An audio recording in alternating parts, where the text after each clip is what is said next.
다리스라고 하는 왕의 어머니가 왕에게 하는 세 가지의 권면을 1절부터 9절까지 기록을 하는데, 첫 번째는 1절부터 3절에서 여자에게 힘쓰지 말라라고 하는 말씀으로 이 당시의 정략 결혼인데, 이 정략 결혼을 맺지 말라는 거죠.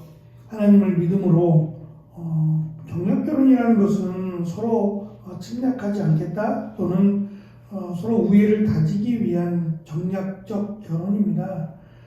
그렇게 하지 않아도 하나님께서 하나님의 말씀대로 따르고 지키는 그 나라를 하나님이 도우실 것이고 지켜주실 것이다 라고 하는 것이 어머니가 왕인 아들에게 한 권면이었습니다. 두 번째 권면도 4절에 보면 반복해서 마땅치 않다라고 하는 세 번의 강조가 기록되어 있는데, 이건 역시도 의역해서 사실은 번역한 겁니다. 4절의 전반부를 직역해서 보면 왕들에게는 아니다, 르무에라, 왕들에게는 아니다 라고 하는 왕들에게는 일이 있어서는 안 된다라고 하는 것이 강조되고 있는데, 그것이 왕은 포도주를, 그리고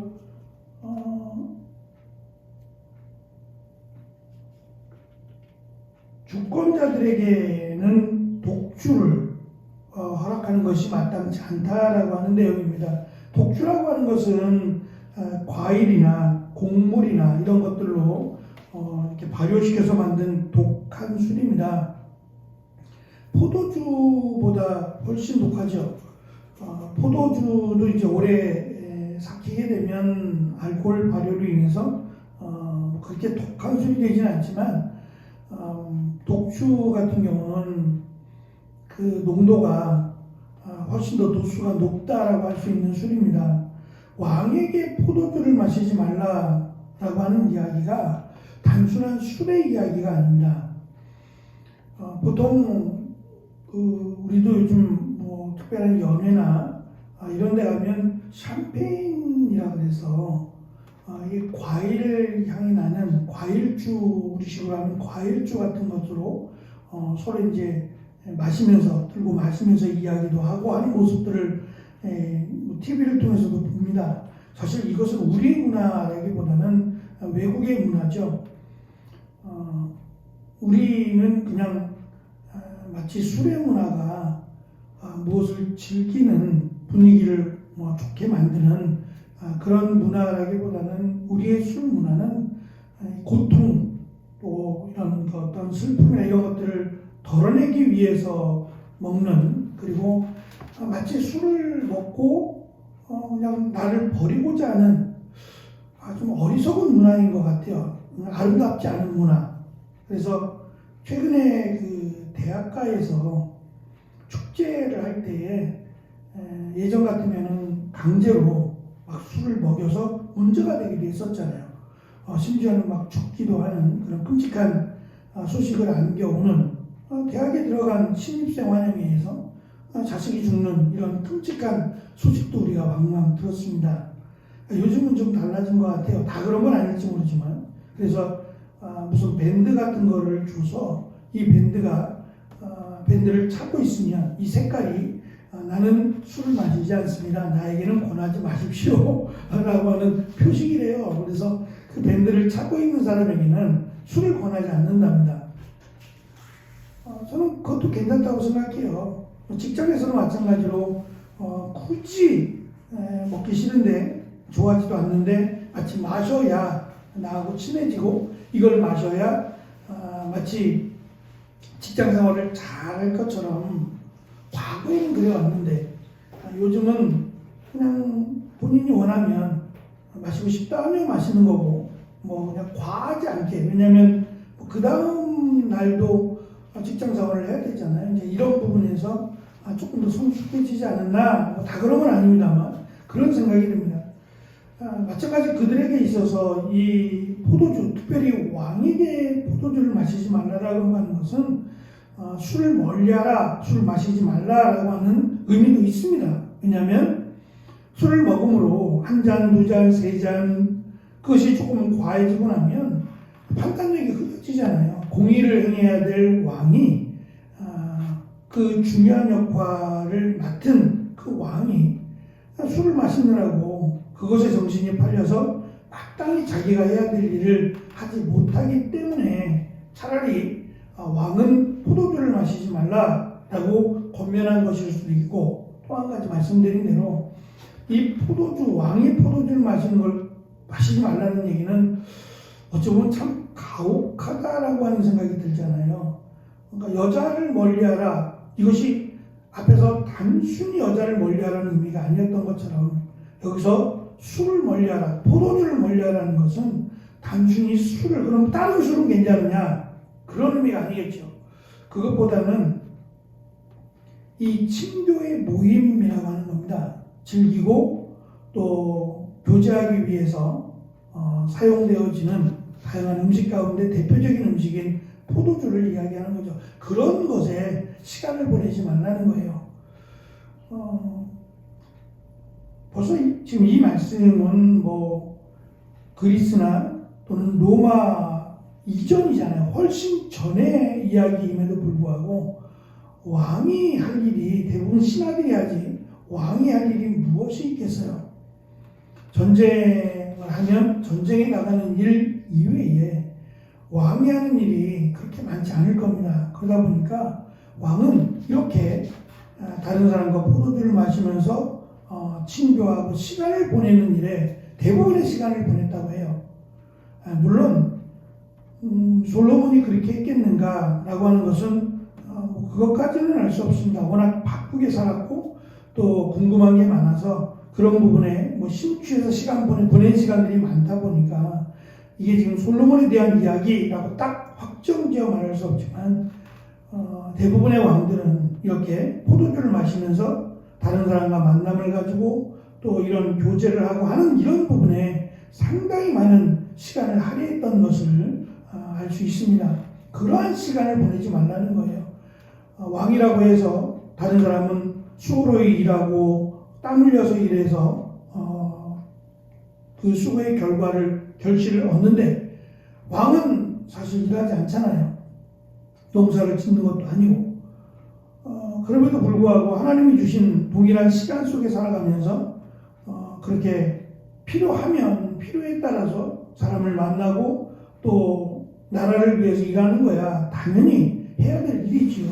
그러나 포도주를 마시면서 시간을 허비하거나 또 그것을 통해서 무엇인가를 얻고자 하는 그런 정략결혼처럼 그렇게 해서 자기의 권위를 또 자기의 권세를 누리고자 한다면 그것은 지혜로운 것이 아니다. 믿음이 없는 자의 모습이기 때문에 먹지 못하게 하고 이 주권자라고 하는 것은 신하들입니다. 왕의 명령을 받아서 수행하는 신하들인데 그 신하들에게 독주를 마시지 말라라고 하는 것 역시도 보통 지금은 모르겠습니다만 과거에는 이 술접대라는 게 있잖아요. 그래서 술상무라고 하는 말도 안 되는 또 직책이 있답니다. 상무가 굉장히 높은데 이제 그런 직책으로서의 상무가 아니라 술을 접대하는 사람. 그러니까 이 사람은 늘 술을 달고 살아야 돼요. 브로커 역할을 하면서 술을 이렇게 대접하는 거죠. 좋은 곳에 가서 술을 대접하고 그들에게 필요한 것들을 향응을 제공해서 자기들이 필요한 것을 얻어내는 사람. 이게 건강하겠느냐 말이에요. 피차 건강하지 않죠. 주는 이나 받는 이나 공의롭지 못하다는 겁니다. 이런 식의 말입니다. 독주라고 하는 것이 말씀드린 곡물이나 과일로 만든 술인데 이것들을 관리들에게 왕의 신하들에게 먹지 못하게 하라는 것은 정말 술을 마시지 말라는 의미보다는 그것들을 통해서 자신의 어떤 그 재산을 또 자신의 권위를 또 이런 것들을 늘리려고 하는 불법적인 일들을 행하지 말라는 거예요. 그렇게 하려고 세운 위치가 아니라는 거죠. 시대를 막론하고 다 비슷한 것 같다는 생각이 들어요. 왕이 하는 일이나 또 신하들이 하는 일, 우리 같으면 마땅히 공의를 행해야 된 공무원들이 불법으로 향응을 제공받고 눈을 감아주는 일.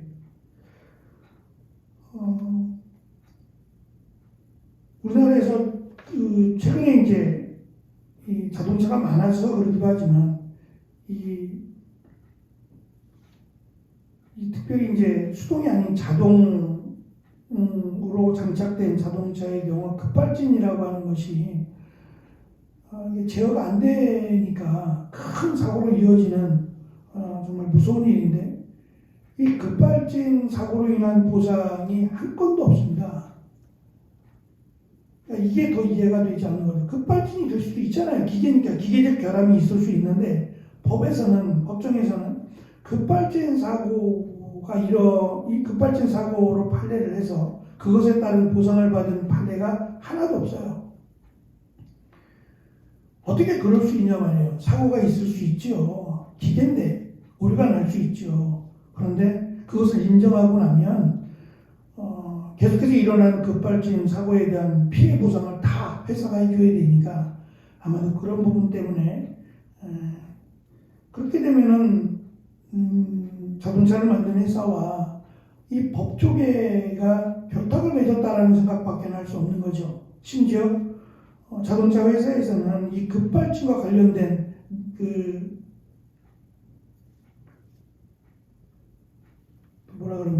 급발진과 관련된